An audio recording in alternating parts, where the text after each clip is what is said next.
ভারত থেকে ট্রাক ভর্তি পাথর সিলেটের তামাবিল ও শেওলা স্থলবন্দর দিয়ে আসছে বাংলাদেশে। তবে গেল 2 মাস ধরেই অনেকটাই কমে গেছে ব্যস্ততা।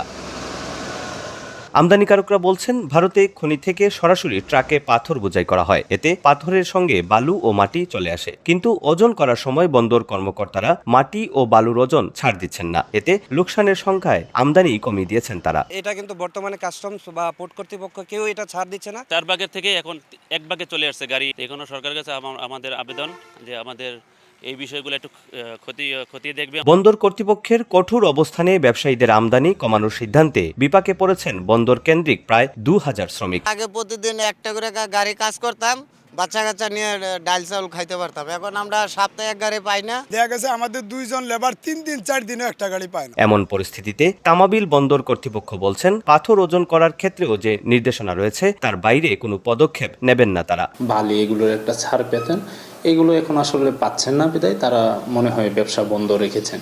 আসলে এগুলো তো আমাদের বন্দর ঊর্ধ্বতন কর্তৃপক্ষ যে নির্দেশনা দেয়, আমরা ওই নির্দেশনা অনুযায়ী কাজ করি। নিউ সানসিল্ক ব্ল্যাক শাইন, নজর কাড়া শাইনি চুলের নাম্বার 1 চয়েস। বন্দর কর্তৃপক্ষের তথ্যমতে তামাবিল স্থলবন্দর দিয়ে 2 মাস আগেই দৈনিক 1200 ট্রাক পাথর আমদানি হলেও বর্তমানে তা নেমেছে 300 থেকে 400 ট্রাকে।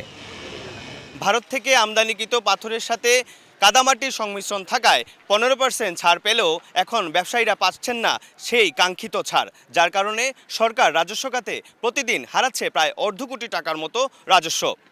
ব্যবসায়ীদের দাবি, এই সংকট নিরসনে দ্রুত 15% ছাড় পুনর্বহাল করে তাদের এই ব্যবসাকে সমুন্নত রাখার। তামাবিল স্থলবন্দর থেকে অপু বণিক, সময় সংবাদ, সিলেট।